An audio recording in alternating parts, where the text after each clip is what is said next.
Chapter 4. "I suppose you have heard the news, Basil?" said Lord Henry on the following evening, as Hallward was shown into a little private room at the Bristol, where dinner had been laid for 3. "No, Harry," answered Hallward, giving his hat and coat to the bowing waiter. "What is it? Nothing about politics, I hope? They don't interest me. There is hardly a single person in the House of Commons worth painting, though many of them would be the better for a little whitewashing." "Dorian Gray is engaged to be married," said Lord Henry, watching him as he spoke.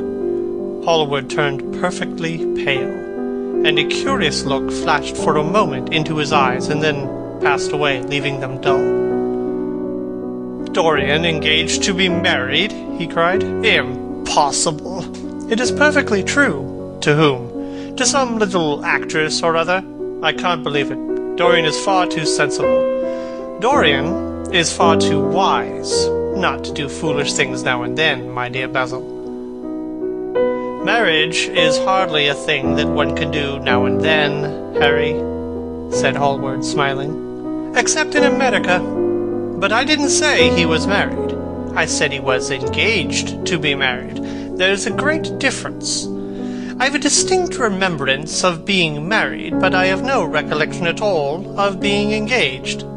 I am inclined to think that I was never engaged. But think of Dorian's birth and position and wealth. It would be absurd for him to marry so much beneath him. If you want him to marry this girl, tell him that, Basil. He is sure to do it then.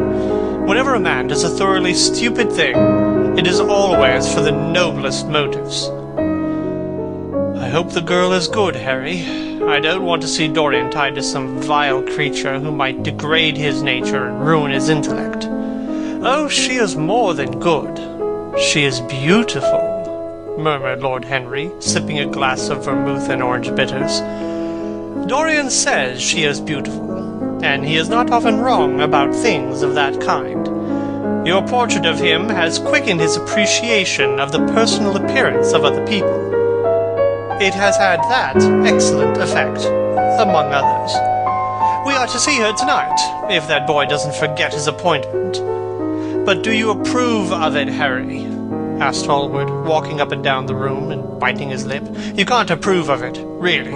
It is some silly infatuation." "I never approve or disapprove of anything now. It is an absurd attitude to take towards life. We are not sent into the world to air our moral prejudices. I never take any notice of what common people say, and I never interfere with what charming people do. If a personality infatuates me, whatever the personality chooses to do is absolutely delightful to me. Dorian Gray falls in love with a beautiful girl who acts Shakespeare and proposes to marry her? Why not? If you wedded Messalina, he would be none the less interesting. You know I am not a champion of marriage. The real drawback to marriage is that it makes one unselfish, and unselfish people are colorless. They lack individuality. Still, there are certain temperaments that marriage makes more complex. They retain their egotism and add to it many other egos. They are forced to have more than one life. They become more highly organized. Besides, every experience is of value, and whatever one may say against marriage, it is certainly an experience. I hope that Dorian Gray will make this girl his wife, passionately adore her for 6 months, and then suddenly become fascinated by someone else. He would be a wonderful study." "You don't mean all that, Harry. You know you don't. If Dorian Gray's life was spoiled, no one would be sorrier than yourself. You are much better than you pretend to be." Lord Henry laughed. "The reason we all like to think so well of others is that we're all afraid for ourselves. The basis of optimism is sheer terror. We think that we are generous because we credit our neighbor with those virtues that are likely to benefit ourselves. We praise the banker that we may overdraw our account, and we find good qualities in the highwayman in the hope that he may spare our pockets. I mean everything I have said. I have the greatest contempt for optimism, and as for a spoiled life, no life is spoiled, but one whose growth is arrested. If you want to mar a nature, you merely have to reform it. But here is Dorian himself. He will tell you more than I can. Oh, my dear Harry, my dear Basil, you both must congratulate me, said the boy, throwing off his evening cape with his satin-lined wings and shaking each of his friends by the hand in turn. I have never been so happy. Of course, it is sudden, all really delightful things are, and yet it seems to me to be the one thing I have been looking for all my life.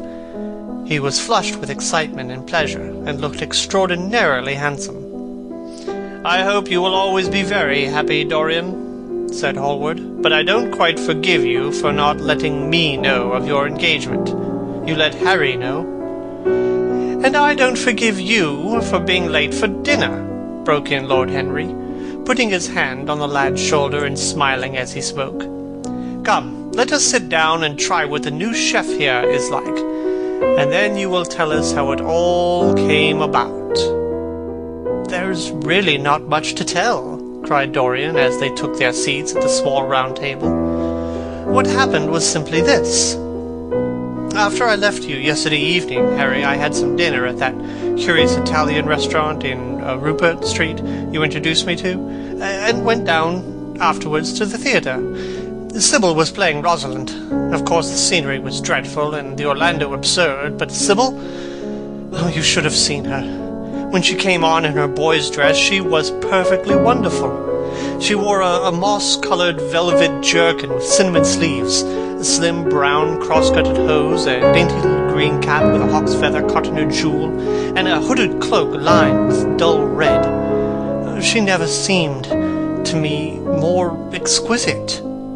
She had all the delicate grace of that Tanagra figurine that you have in your study, Basil. Her hair clustered round her face like dark leaves round a pale rose. As for her acting, well, you will see her tonight. She is simply a born artist. I sat in the dingy box absolutely enthralled. I forgot I was in London, and in the 19th century I was away with my love in a forest that no man had ever seen. After the performance was over, I went behind and spoke to her. As we were sitting together, suddenly there came a look into her eyes that I had never seen there before. My lips moved towards hers. We kissed each other. I can't describe to you what I felt at that moment. It seemed to me that all my life had been narrowed to one perfect point of rose-colored joy. She trembled all over and shook like a white narcissus. Then she flung herself on her knees and kissed my hands. I feel that I should not tell you all of this, but I can't help it. Of course, our engagement is a dead secret. She has not even told her own mother. I don't know what my guardians will say. Lord Radley is sure to be furious. But I don't care. I shall be of age in less than a year, and then I can do what I like. I have been right, Basil, haven't I? To take my love out of poetry and to find my wife in Shakespeare's plays? Lips that Shakespeare taught to speak have whispered their secret in my ear. I have had the arms of Rosalind around me, and kissed Juliet on the mouth. Yes, Dorian, I suppose you were right, said Hallward slowly. Have you seen her today? Asked Lord Henry. Dorian shook his head. I left her in the forest of Arden. I shall find her in an orchard in Verona. Lord Henry sipped his champagne in a meditative manner. At what particular point did you mention the word marriage, Dorian? And what did she say in answer? Perhaps you forgot all about it. My dear Harry, I did not treat it as a business transaction, and I did not make a formal proposal. I told her that I loved her, and she said she was not worthy to be my wife. Not worthy? Why, the whole world is nothing to me compared to her. Women are wonderfully practical, murmured Lord Henry. Much more practical than we are. In situations of that kind, we often forget to say anything about marriage, and they always remind us. Hallward laid his hand upon his arm.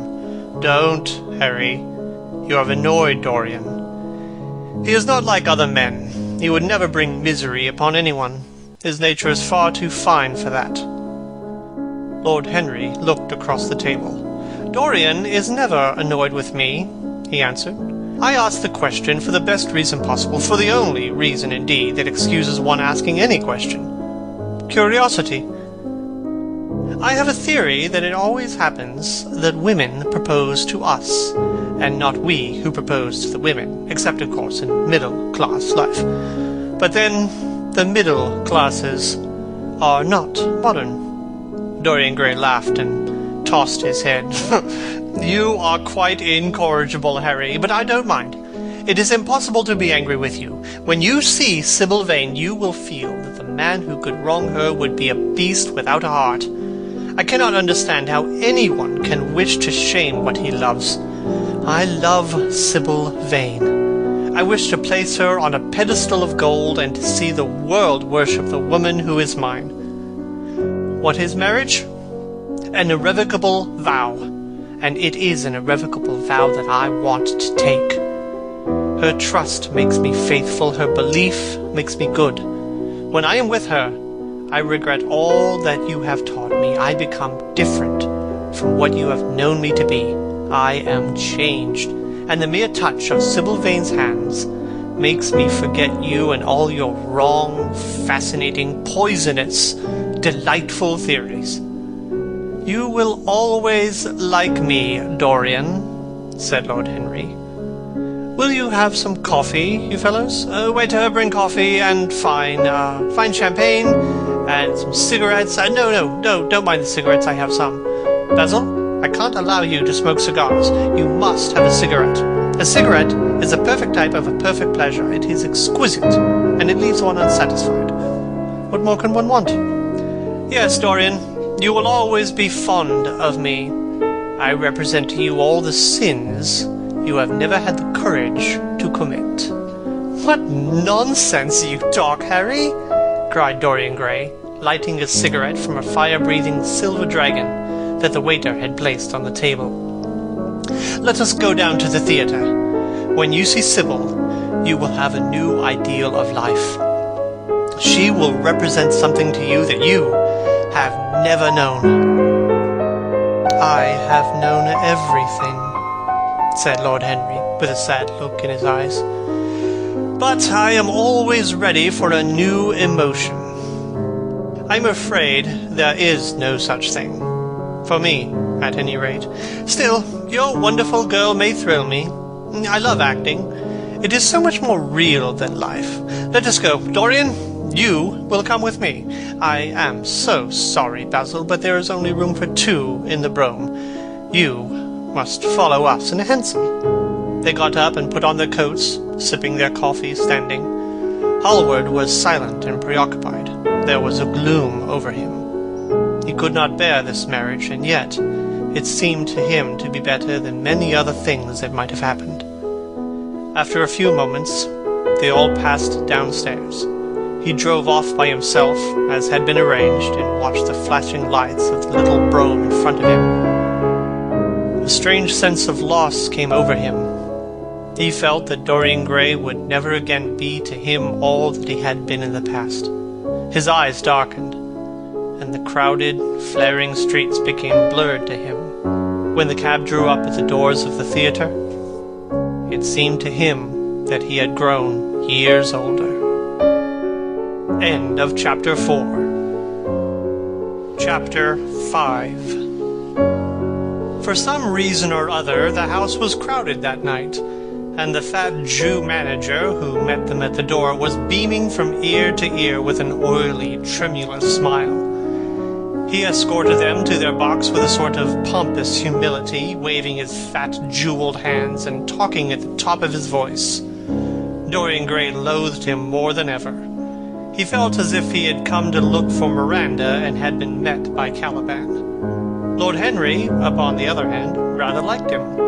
At least he declared he did, and insisted on shaking him by the hand, and assured him that he was proud to meet a man who had discovered a real genius and gone bankrupt over Shakespeare. Hallward Hallward amused himself with watching the faces in the pit. The heat was terribly oppressive, and the huge sunlight flamed like a monstrous dahlia with petals of fire. The youths in the gallery had taken off their coats and waistcoats and hung them over the side. They talked to each other across the theatre and shared their oranges with the tawdry painted girls who sat by them. Some women were laughing in the pit. Their voices were horribly shrill and discordant. The sound of popping corks came from the bar. "What a place to find one's divinity in," said Lord Henry. "Yes," answered Dorian Gray. "It was here I found her, and she is divine beyond all living things.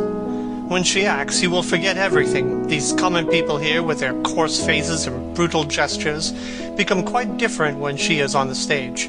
They sit silently and watch her. They weep and laugh as she wills them to. She makes them as responsive as a violin. She spiritualizes them, and one feels that they are of the same flesh and blood as oneself." "Oh, I hope not," murmured Lord Henry, who was scanning the occupants of the gallery through his opera glass. "Don't pay any attention to him, Dorian," said Hallward. "I understand what you mean, and I believe in this girl. Anyone you love must be marvelous, and any girl that has the effect you describe must be fine and noble. To spiritualize one's age, that is something worth doing. If this girl can give a soul to those who have lived without one, if she can create the sense of beauty in people whose lives have been sordid and ugly, if she can strip them of their selfishness and lend them tears for sorrows that are not their own, she is worthy of all your adoration, worthy of the adoration of the world. This marriage is quite right. I did not think so at first, but I admit it now. God made Sybil Vane for you. Without her, you would have been incomplete."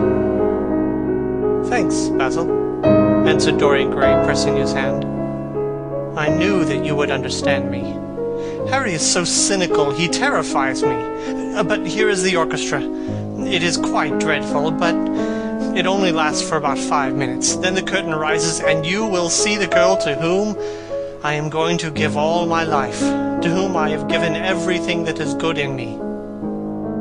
Quarter of an hour afterwards, amidst the extraordinary turmoil of applause, Sybil Vane stepped onto the stage.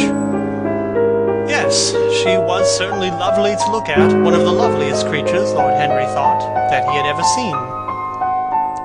There was something of the fawn in her shy grace and startled eyes. A faint blush, like the shadow of a rose in a mirror of silver, came to her cheeks as she glanced at the crowded, enthusiastic house. She stepped back a few paces, and her lips seemed to tremble. Basil Hallward leapt to his feet and began to applaud. Dorian Gray sat motionless, gazing on her like a man in a dream. Lord Henry peered through his opera glass, murmuring, "Charming, charming." The scene was the hall of Capulet's house, and Romeo, in his pilgrim's dress, had entered with Mercutio and his friends. The band, such as it was, struck up a few bars of music, and the dance began. Through the crowd of ungainly, shabbily dressed actors, Sybil Vane moved like a creature from a finer world. Her body swayed as she danced, as a plant sways in the water. The curves of her throat were like the curves of a white lily. Her hands seemed to be made of cool ivory. Yet she was curiously listless. She showed no sign of joy when her eyes rested on Romeo, the few lines she had to speak. "Good pilgrim, you do wrong your hand too much, which manly devotion shows in this, for saints have hands that pilgrim hands do touch, and palm to palm his holy palmer's kiss." With the brief dialogue that follows were spoken in thoroughly artificial manner. The voice was exquisite, but from the point of view of tone, it was absolutely false. It was wrong in color. It took away all the life from the verse. It made the passion unreal. Dorian Gray grew pale as he watched her. Neither of his friends dared to say anything to him. She seemed to them to be absolutely incompetent. They were horribly disappointed. Yet they felt that the true test of any Juliet is the balcony scene of the second act. They waited for that. If she failed there was nothing in her. She looked charming as she came out in the moonlight. That could not be denied. But the staginess of her acting was unbearable, and grew worse as she went on. Her gestures became absurdly artificial. She overemphasized everything that she had to say. The beautiful passage, "Thou knowest the mask of night is on my face, else would a maiden blush bepaint my cheek for that which thou hast heard me speak tonight," was declaimed with the painful precision of a schoolgirl who had been taught to recite by some second-rate professor of elocution. When she leaned over the balcony and came to those wonderful lines, "Although I joy in thee, I have no joy of this contract tonight. It is too rash, too unadvised, too sudden, too like the lightning which doth cease to be ere one can say it lightens. Sweet, good night. This bud of love by summer's ripening breath may prove a beauty's flower when next we meet." She spoke the words as if they conveyed no meaning to her. It was not nervousness. Indeed, so far from being nervous, she seemed absolutely self-contained. It was simply bad art. She was a complete failure. Even the common, uneducated audience of the pit and gallery lost their interest in the play. They got restless and began to talk loudly and to whistle. The Jew manager, who was standing at the back of the dress circle, stamped and swore with rage. The only person unmoved was the girl herself. When the second act was over, there came a storm of hisses, and Lord Henry got up from his chair and put on his coat. "She's quite beautiful, Dorian," he said, "but she can't act. Let us go." "I am going to see the play through," answered the lad in a hard, bitter voice. "I am awfully sorry that I have made you waste an evening, Harry. I apologize to both of you." "My dear Dorian, I should think Miss Vane was ill," interrupted Hallward. "We will come some other night." "I wish she was ill," he rejoined.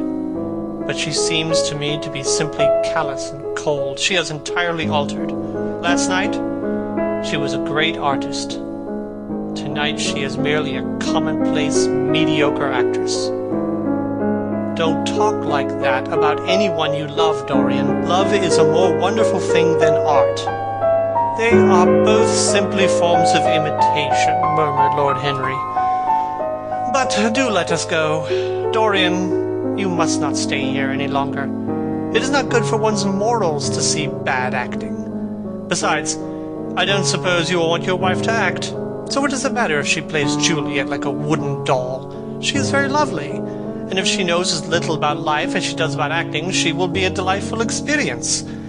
There are only two kinds of people who are really fascinating. People who know absolutely everything, and people who know absolutely nothing." "Oh, good heavens, my dear boy, don't look so tragic. The secret of remaining young is never to have an emotion that is unbecoming. Come to the club with Basil and myself. We will smoke cigarettes and drink to the beauty of Sybil Vane. She is beautiful. What more can you want?" "Please go away, Harry," cried the lad. "I really want to be alone." "Basil, you don't mind my asking you to go? Can't you see that my heart is breaking?" The hot tears came to his eyes. His lips trembled, and rushing to the back of the box, he leaned up against the wall, hiding his face in his hands. "Let us go, Basil," said Lord Henry, with a strange tenderness in his voice, and the two young men passed out together. A few moments afterwards, the footlights flared up, and the curtain rose on the third act. Dorian Gray went back to his seat. He looked pale and proud and indifferent. The play dragged on and seemed interminable. Half the audience went out, trampling in heavy boots and laughing. The whole thing was a fiasco. The last act was played to almost empty benches. As soon as it was over, Dorian Gray rushed behind the scenes into the green room. The girl was standing alone there with a look of triumph on her face. Her eyes were lit with an exquisite fire. There was a radiance about her. Her parted lips were smiling over some secret of their own. When he entered, she looked at him. An expression of infinite joy came over her. "How badly I acted tonight, Dorian," she cried.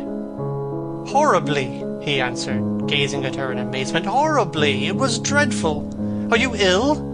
You've no idea what it was. You've no idea what I suffered." The girl smiled. "Dorian," she answered, lingering on his name with a long-drawn music in her voice, as though it were sweeter than honey to the red petals of her lips. "Dorian, you should have understood.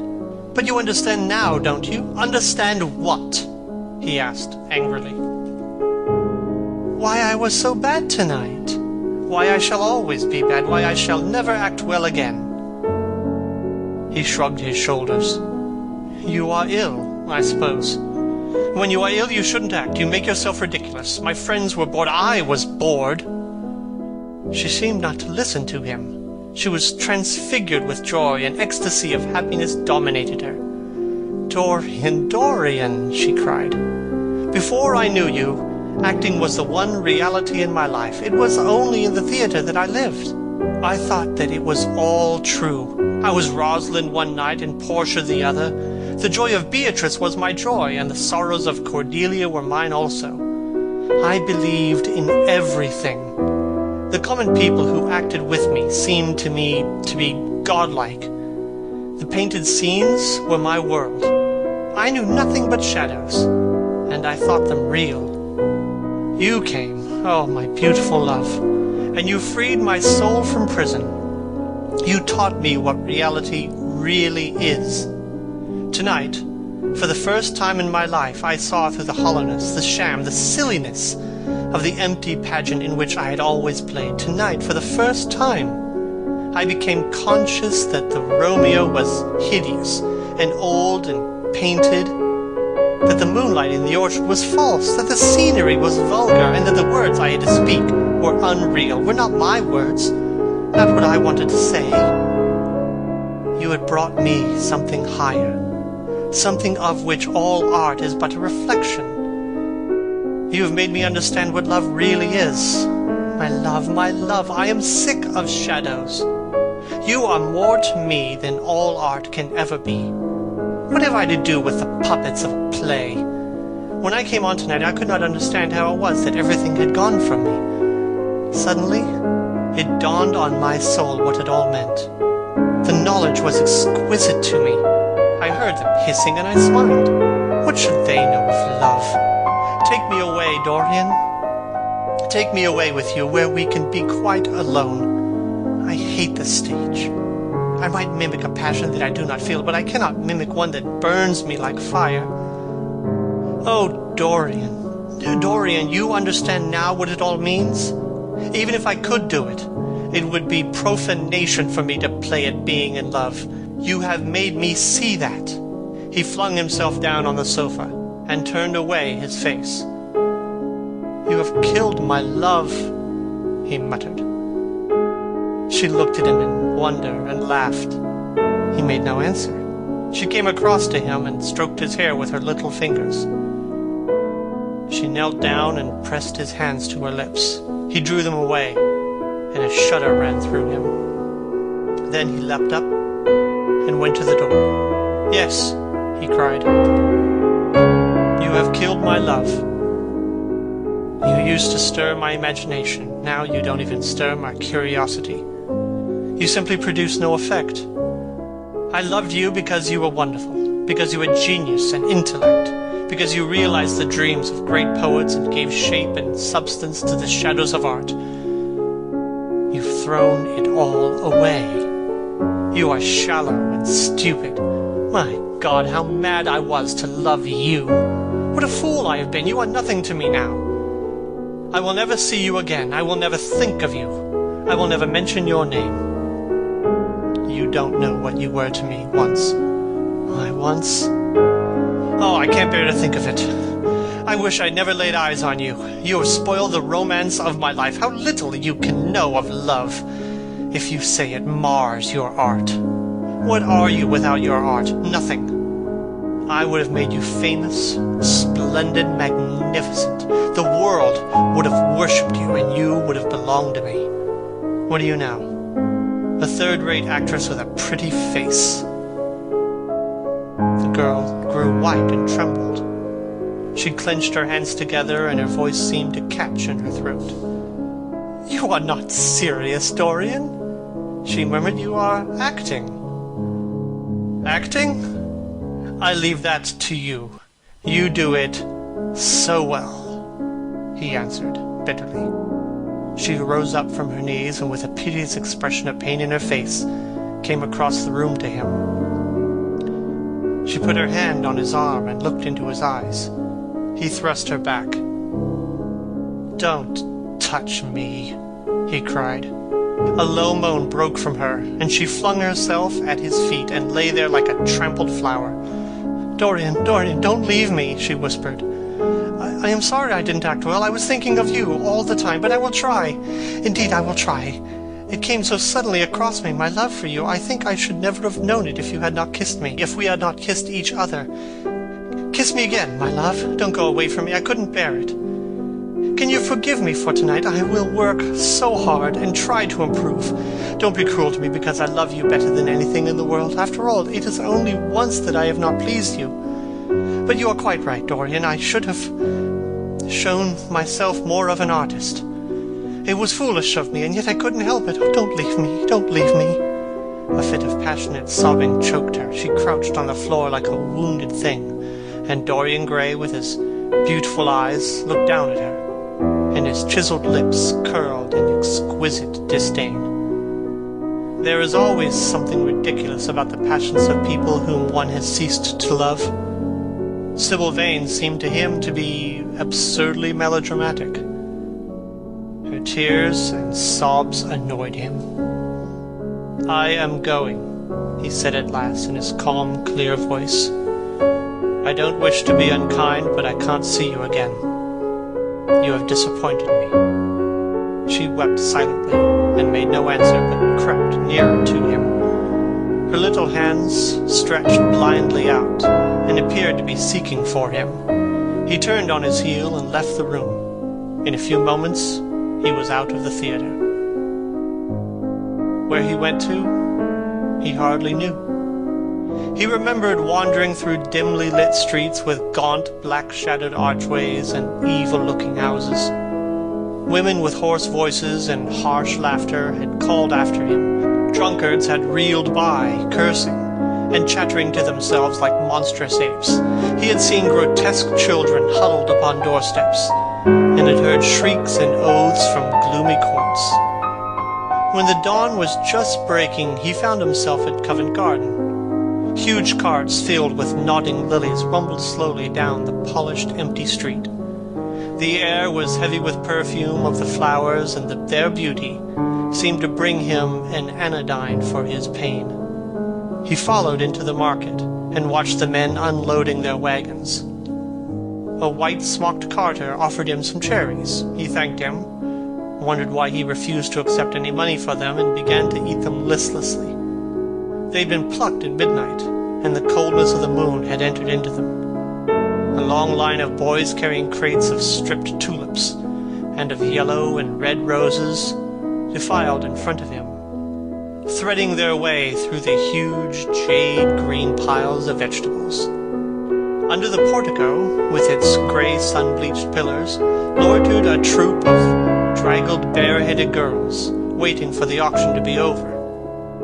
After some time, he hailed a hansom and drove home. He was pure opal now, and the roofs of the houses glistened like silver against it. As he was passing through the library towards the door of his bedroom, his eye fell upon the portrait Basil Hallward had painted him. He started back in surprise, and then went over to it and examined it. In the dim, arrested light that struggled through the cream-colored silk blinds, the face seemed to him to be a little changed. The expression looked different. One would have said there was a touch of cruelty in the mouth. It was certainly curious. He turned around, and, walking to the window, drew the blinds up. The bright dawn flooded the room, and swept the fantastic shadows into dusky quarters where they lay shuddering. But the strange expression that he had noticed in the face of the portrait seemed to linger there, to be more intensified even. The quivering, ardent sunlight showed the lines of cruelty around the mouth as clearly as if he had been looking into a mirror after he had done some dreadful thing. He winced, and, taking up from the table an oval glass framed in ivory cupids that Lord Henry had given him, he glanced hurriedly into it. No line like that warped his red lips. Well, what did it mean? He rubbed his eyes, came close to the picture, and examined it again. There were no signs of any change when he looked into the actual painting, and yet there was no doubt that the whole expression had altered. It was not a mere fancy of his own. The thing was horribly apparent. He threw himself into a chair and began to think. Suddenly, there flashed across his mind what he had said in Basil Hallward's studio the day the picture had been finished. Yes, he remembered it perfectly. He had uttered a mad wish that he himself might remain young, and the portrait grow old, that his own beauty might be untarnished, and the face on the canvas bear the burden of his passions and his sins, that the painted image might be seared with the lines of suffering and thought, and that he might keep all the delicate bloom and loveliness of his then just conscious boyhood. Surely his prayer had not been answered. Such things were impossible.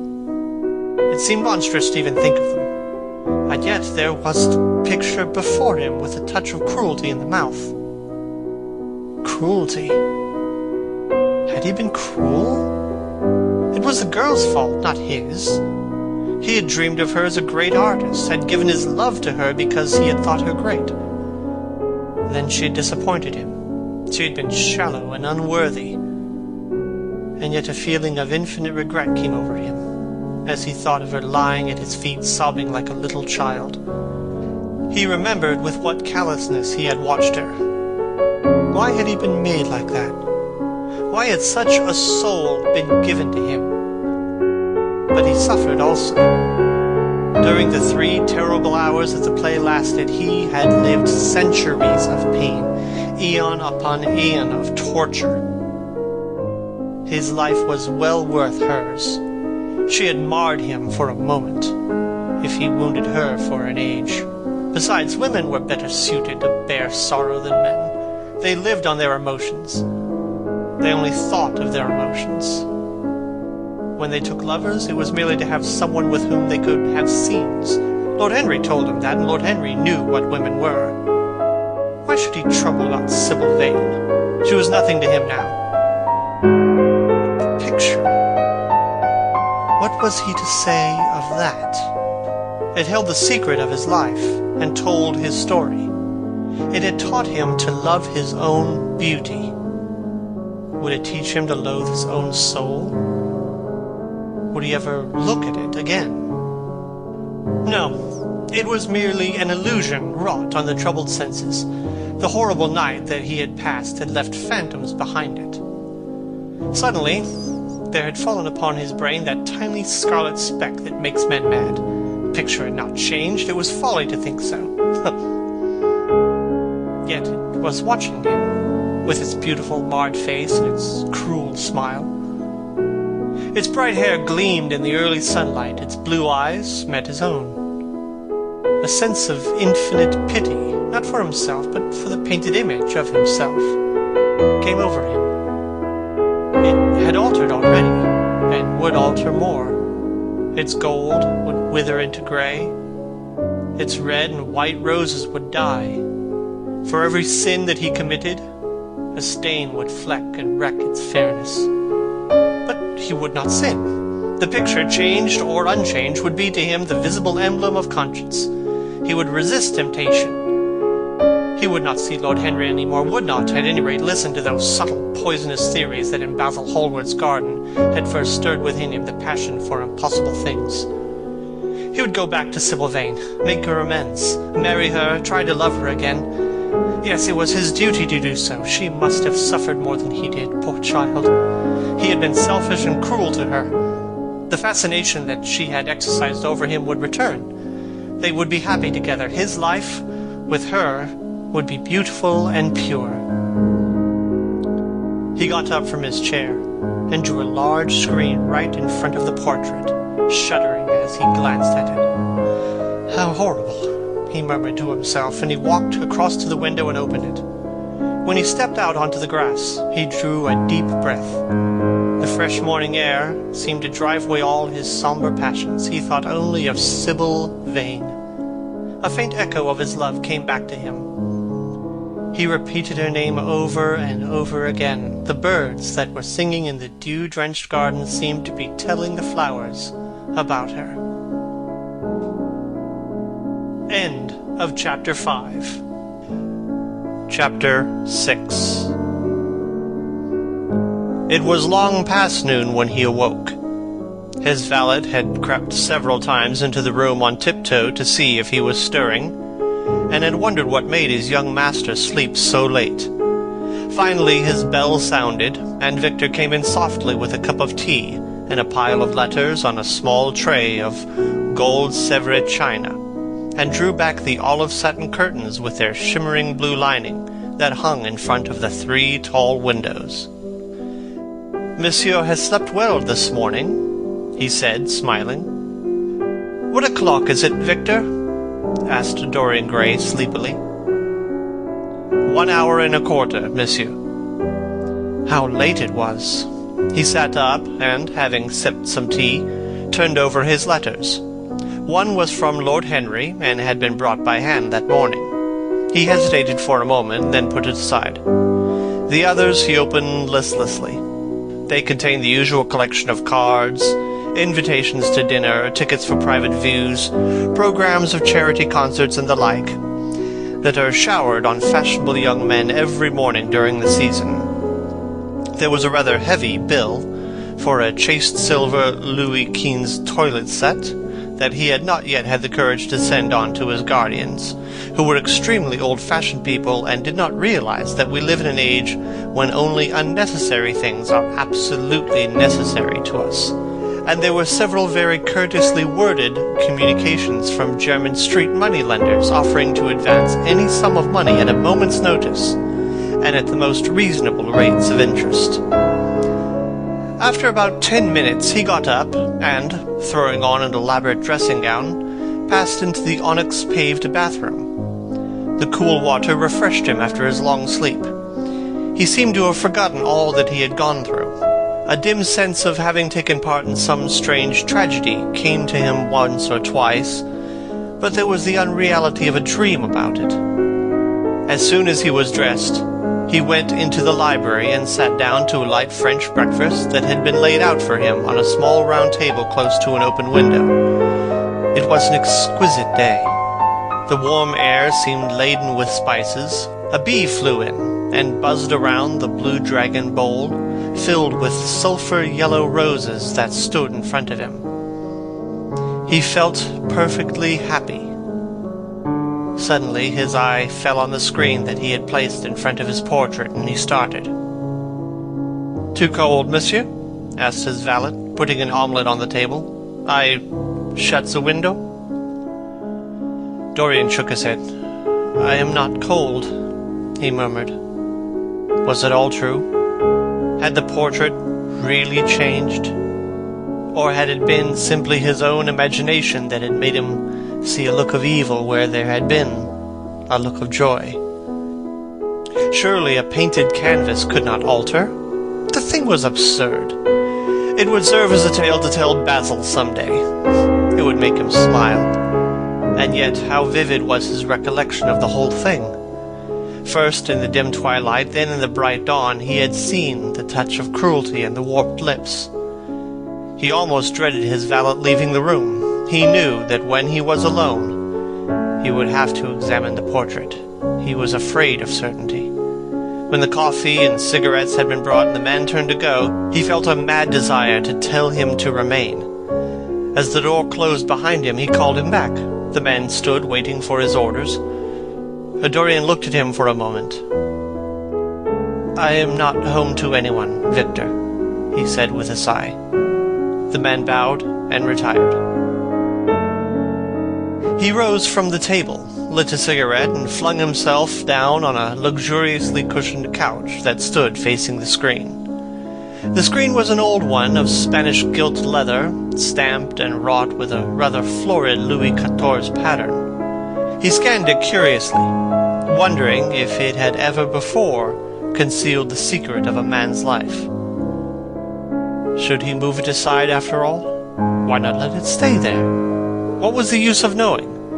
If the thing was true, it was terrible. If it was not true, why trouble about it? But what if, by some fate or deadlier chance, other eyes than his spied behind and saw the horrible change? What should he do if Basil Hallward came and asked to look at his own picture? He would sure do that. No, the thing had to be examined, and at once. Anything would be better than this dreadful state of doubt. He got up and locked both doors. At least he would be alone when he looked upon the mask of his shame. Then he drew the screen aside and saw himself face to face. It was perfectly true. The portrait had altered.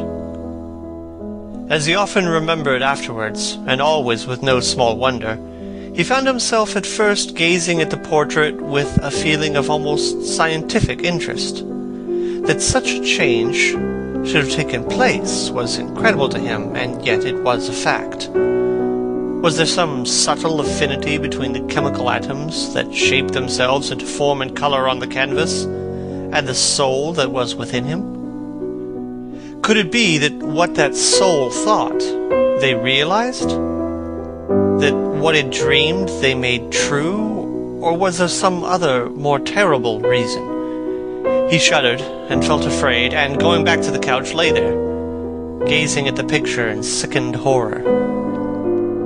One thing, however, he felt that it had done for him. It had made him conscious how unjust, how cruel he had been to Sybil Vane.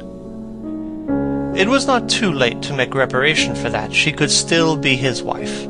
His unreal and selfish love would yield to some higher influence, would be transformed into some nobler passion, and the portrait that Basil Hallward had painted of him would be a guide to him through life, would be to him what holiness was to some and conscience was to others, and the fear of God to us all. There were opiates for remorse, drugs that could lull the moral sense to sleep, but here was a visible symbol of the degradation of sin. Here was an ever-present sign of the ruin men brought upon their souls. 3 o'clock struck, and 4 and 4:30, but he did not stir. He was trying to gather up the scarlet threads of his life and to weave them into a pattern, to find his way through the sanguine labyrinth of passion through which he was wandering. He did not know what to do or what to think. Finally, he went over to the table and wrote a passionate letter to the girl he had loved, imploring her forgiveness and accusing himself of madness. He covered page after page with wild words of sorrow and wilder words of pain. There is a luxury in self-reproach. When we blame ourselves, we feel that no one else has a right to blame us.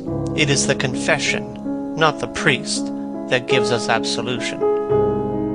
When Dorian Gray had finished the letter, he felt that he had been forgiven.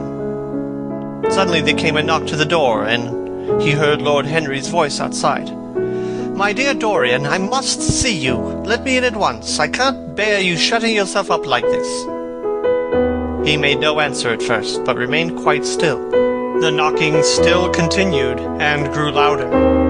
Yes, it was better to let Lord Henry in, and to explain to him the new life he was going to lead, to quarrel with him if it had become necessary to quarrel, to part if parting was inevitable. He jumped up and drew the screen hastily across the picture and unlocked the door. "I am so sorry for it all, my dear boy," said Lord Henry, coming in, "but you must not think about it too much." "Do you mean Sybil Vane?" asked Dorian. "Yes, of course," answered Henry, sinking into a chair and slowly pulling his gloves off. "It is dreadful, from one point of view, but it was not your fault. Tell me, Did you go behind and see her after the play was over? Yes, I felt sure you had. Did you make a scene with her? I was brutal, Harry, perfectly brutal. But it is all right now. I am not sorry for anything that has happened. It has taught me to know myself better. Oh, Dorian, I am so glad you take it in that way. I was afraid I would find you plunged in remorse and tearing your nice hair. I've got through all that, said Dorian, shaking his head and smiling. I'm perfectly happy now. I know what conscience is, to begin with. It is not what you told me it was. It is the divinest thing in us. Oh, don't sneer at it, Harry, any more. At least not before me. I want to be good. I can't bear the idea of my soul being hideous. A very charming artistic basis for ethics, Dorian. I congratulate you on it. But how are you going to begin? By marrying Sybil Vane. Marrying Sybil Vane? Cried Lord Henry, standing up and looking at him in a perplexed amazement. But, my dear Dorian... Yes, Harry, I know what you are going to say. Something dreadful about marriage. Don't say it. Don't ever say things of that kind to me again. 2 days ago I asked Sybil to marry me. I am not going to break my word to her. She is to be my wife. Your wife? Dorian, didn't you get my letter? I wrote to you this morning and sent the note down by my own man. Your letter? Oh, yes, I remember. I've not read it yet, Harry. I was afraid there might be something in it that I wouldn't like.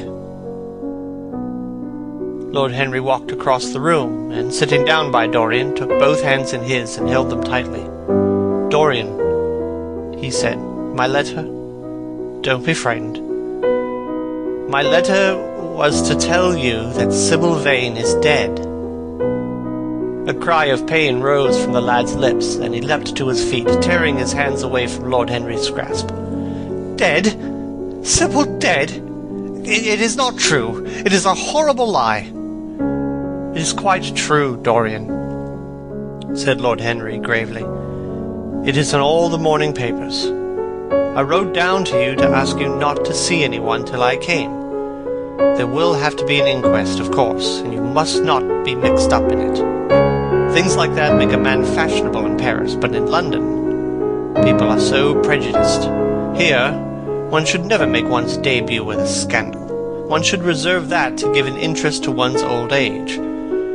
I don't suppose they know your name at the theatre. If they don't, it is all right. Did anyone see you going round to her room? That is an important point. Dorian did not answer for a few moments. He was dazed with horror. Finally he murmured in a stifled voice, Harry, did you say an inquest? What did you mean by that? Did Oh, Harry, I can't bear it. But be quick, tell me everything at once. I've no doubt that it was not an accident, Dorian, though it must be put in that way to the public. As she was leaving the theatre with her mother, about 12:30 or so, she said she had forgotten something upstairs. They waited some time for her, but she did not come down again. They ultimately found her lying dead on the floor of her dressing room. She had swallowed something by mistake, some dreadful thing they use at theatres. I don't know what it was, but it was either prussic acid or white lead in it. I should fancy it was prussic acid, as she seems to have died instantaneously. It is very tragic, of course, but you must not get yourself mixed up in it. I see by the Standard that she was 17. I should have thought she was almost younger than that. She looked such a child, and seemed to know so little about acting. Dorian, you mustn't let this thing get on your nerves. You must come and dine with me, and afterwards we'll go in at the opera. It is a Patty night, and everyone will be there. You can come to my sister's box. She has got some smart women with her. So I have murdered Sybil Vane, said Dorian Gray, half to himself. Murdered her as certainly as if I had cut her little throat with a knife. And the roses are not less lovely for all that.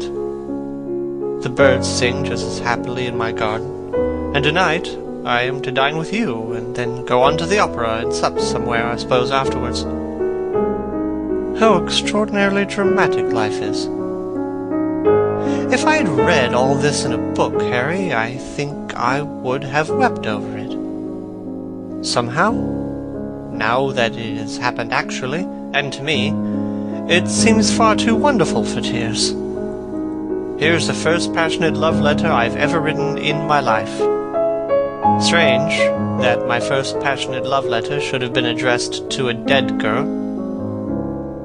Can they feel, I wonder, those silent people we call the dead? Sybil? Can she feel, or know, or listen? Oh, Harry, how I loved her once.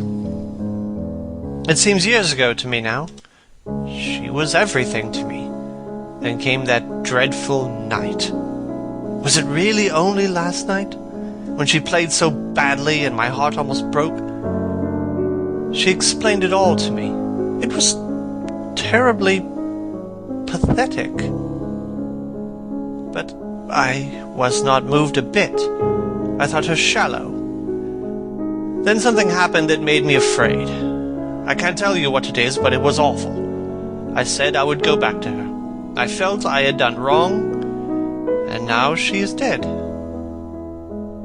My God, but Harry, what shall I do? You don't know the danger I am in, and there is nothing to keep me straight. She would have done that for me. She had no right to kill herself. It was selfish of her. My dear Dorian, the only way a woman can ever reform a man is by boring him so completely that he loses all interest in life. If you had married this girl, you would have been wretched.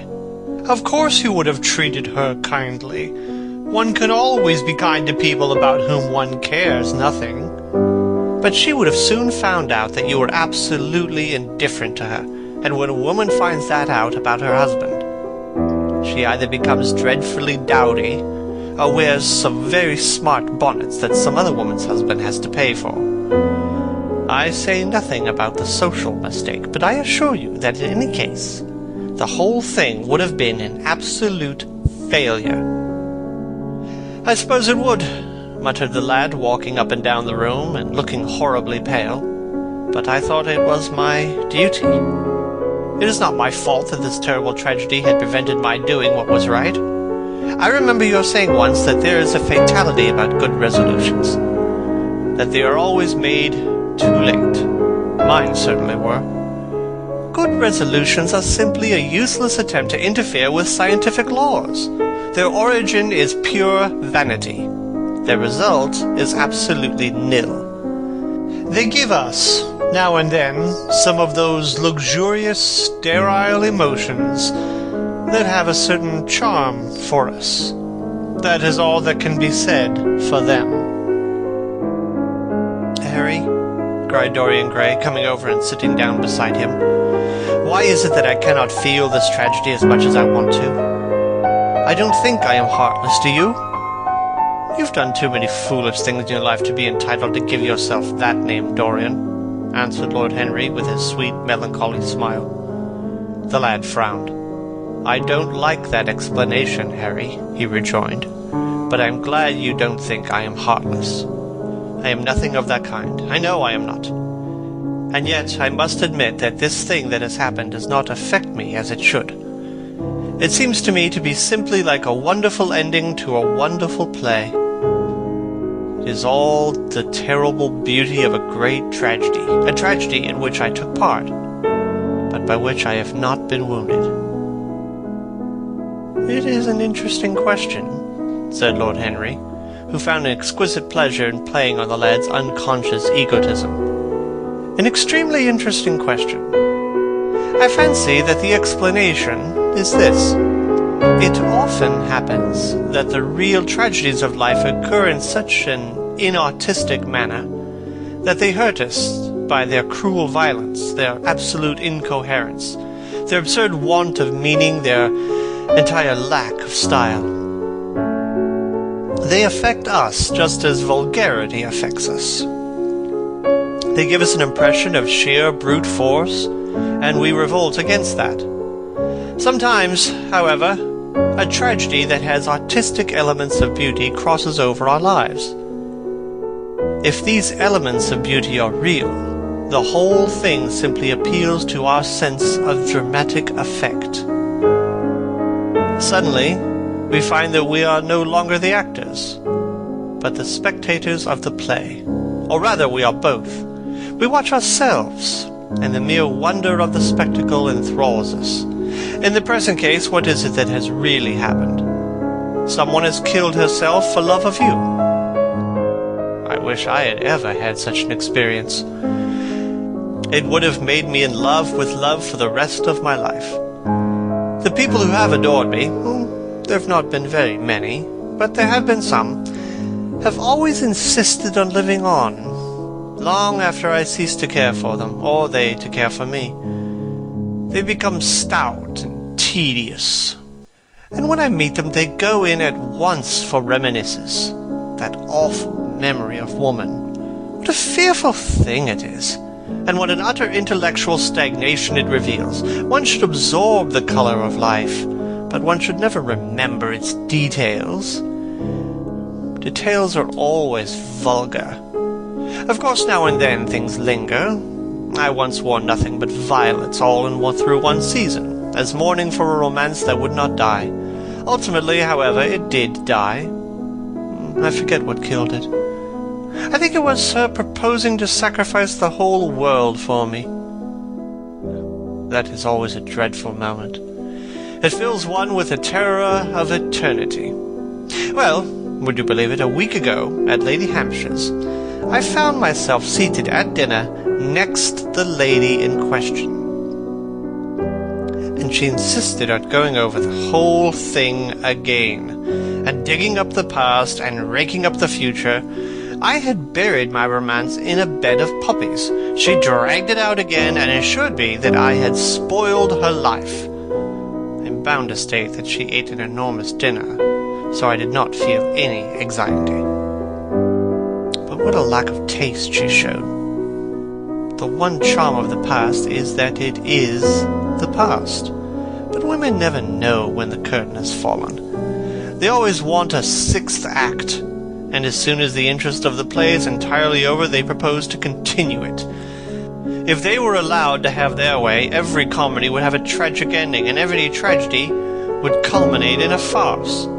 They are charmingly artificial, but they have no sense of art. You are more fortunate than I am. I assure you, Dorian, that not one of the women I have known would have done for me what Sybil Vane did for you. Ordinary women always console themselves. Some of them do it by going in for sentimental colors. Never trust a woman who wears mauve, whatever her age may be, or a woman over 35 who is fond of pink ribbons. It always means they have a history.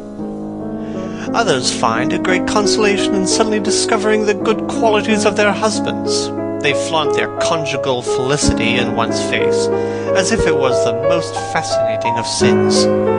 Religion consoles some. Its mysteries have all the charm of a flirtation, a woman once told me. I can quite understand it. Besides, nothing makes one so vain as being told that one is a sinner. There is really no end to the consolations that women find in modern life. Indeed, I have not mentioned the most important one of all. What is that, Harry? Said Dorian listlessly. Oh, the obvious one. Taking someone else's admirer when one loses one's own. In good society, that always whitewashes a woman. But really, Dorian, how different Sybil Vane must have been from all the women one meets. There is something to me quite beautiful about her death. I'm glad I'm living in a century when such wonders happen. They make one believe in the reality of the things that shallow, fashionable people play with, such as romance, passion, and love. I was terribly cruel to her, you forget that. I believe that women appreciate cruelty more than anything else. They have wonderfully primitive instincts. We have emancipated them, but they remain slaves looking for their masters all the same. They love being dominated. I'm sure you were splendid. I've never seen you angry, but I can fancy how delightful you looked. And, after all, you said something to me the day before yesterday that seemed to me at the time to be mere fanciful, but that I see now was absolutely true, and it explains everything. What was that, Harry? You said to me that Sybil Vane represented to you all the heroines of romance. That she was Desdemona one night and Ophelia the other. That if she died as Juliet, she came to life as Imogen. She will never come to life again now, murmured the lad, burying his face in his hands. No, she will never come to life. She has played her last part. But you must think of that lonely death in the tawdry dressing room simply as a strange, lurid fragment from some Jacobean tragedy, as a wonderful scene from Webster, or Ford, or Cyril Tourneur. The girl never really lived, and so she has never really died. To you, at least, she was always a dream. A phantom that flitted through Shakespeare's plays and left them lovelier for its presence. A reed through which Shakespeare's music sounded richer and more full of joy. The moment she touched actual life, she marred it, and it marred her, and so she passed away. Mourn for Ophelia, if you like. Put ashes on your head because Cordelia was strangled. Cry out against heaven because the daughter of Brabantio died. But don't waste your tears over Sybil Vane. She was less real than they are. There was a silence. The evening darkened in the room, noiselessly and with silver feet. The shadows crept in from the garden. The colors faded warily out of things. At some time Dorian looked up. "You have explained to me myself, Harry," he murmured, with something of a sigh of relief. "I felt all that you have said, but somehow I was afraid of it, and I could not express it to myself. How well you know me. But we will not talk again of what has happened. It has been a marvelous experience, that is all. I wonder if life has still in store for me anything as marvelous. Life has everything in store for you, Dorian. There is nothing that you, with your extraordinary good looks, will not be able to do. But suppose, Harry, I become haggard, grey and wrinkled, what then?" "Ah, then," said Lord Henry, rising to go, "then, my dear Dorian, you would have to fight for your victories. As it is, they are brought to you. No, you must keep your good looks. We live in an age that reads too much to be wise, and thinks too much to be beautiful. We cannot spare you. And now you'd better dress and drive down to the club. We are rather late as it is." "I think I shall join you at the opera, Harry. I feel too tired to eat anything. What is the number of your sister's box?" 27, yeah, I believe. "It is on the grand tier. You will see her name on the door. But I'm sorry you won't come and dine." "I don't feel up to it," said Dorian wearily. "But I am awfully obliged to you for all that you have said to me. You are certainly my best friend. No one has ever understood me as you have." "We are only at the beginning of our friendship, Dorian," answered Lord Henry, shaking him by the hand. "Goodbye. I shall see you before 9:30, I hope. Remember, Patty is singing." As he closed the door behind him, Dorian touched the bell, and in a few minutes Victor appeared with lamps and drew the blinds down. He waited impatiently for him to go. The man seemed to take an interminable time about everything. As soon as he had left, he rushed to the screen and drew it back. No, there was no further change in the picture.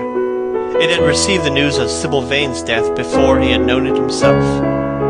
It was conscious of the events of life as they occurred. The vicious cruelty that marred the fine lines of the mouth had, no doubt, appeared at the very moment that the girl had drunk the poison, whatever it was. Or was it indifferent to results? Did it merely take cognizance of what had passed within the soul, he wondered, and hoped that someday he would see the change taking place before his very eyes, shuddering as he hoped it. Poor Sybil!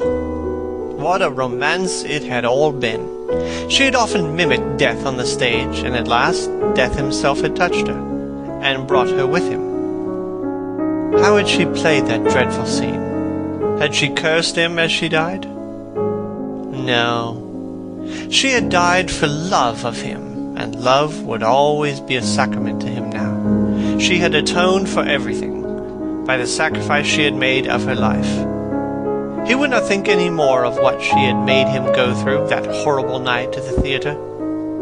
When he thought of her, it would be a wonderful tragic figure to show love had been a great reality. A wonderful tragic figure. Tears came to his eyes as he remembered her childlike look and winsome, fanciful ways and shy, tremulous grace. He wiped them away hastily and looked again at the picture. He felt that the time had really come for making his choice. Or had his choice already been made? Yes, life had decided that for him. Life and his own infinite curiosity about life. Eternal youth, infinite passion, pleasures subtle and secret, wild joys and wilder sins. He was to have all these things. The portrait was to bear the burden of his shame. That was all. A feeling of pain came over him as he thought of the desecration that was in store for the fair face on the canvas. Once, in boyish mockery of Narcissus, he had kissed, or feigned to kiss, those painted lips that now smiled so cruelly at him. Morning after morning he had sat before the portrait, wondering at its beauty, almost enamored of it, as it seemed to him at times. Was it to alter now with every mood to which he yielded?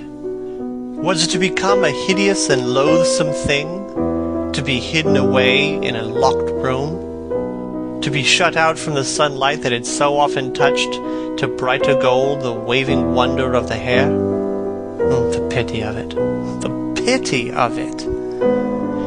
For a moment he thought of praying that the horrible sympathy that existed between him and the picture might cease. It had changed in an answer to a prayer, perhaps in answer to a prayer it might remain unchanged.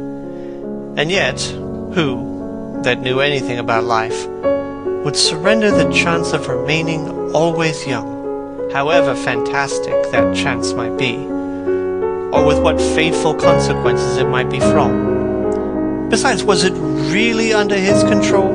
Had it indeed been prayer that had produced the substitution? Might there not be some curious scientific reason for it all? If thought could exercise its influence upon a living organism, might not thought exercise an influence upon dead and inorganic things? Nay, without thought or conscious desire, might not things external to ourselves vibrate in unison with our moods and passions, atom calling to atom in secret love or in secret affinity? But the reason was of no importance. He would never again tempt by a prayer any terrible power. If the picture was to alter, it was to alter. That was all. Why inquire too closely into it? For there would be a real pleasure in watching it. He would be able to follow his mind into its secret places. This portrait would be to him the most magical of mirrors.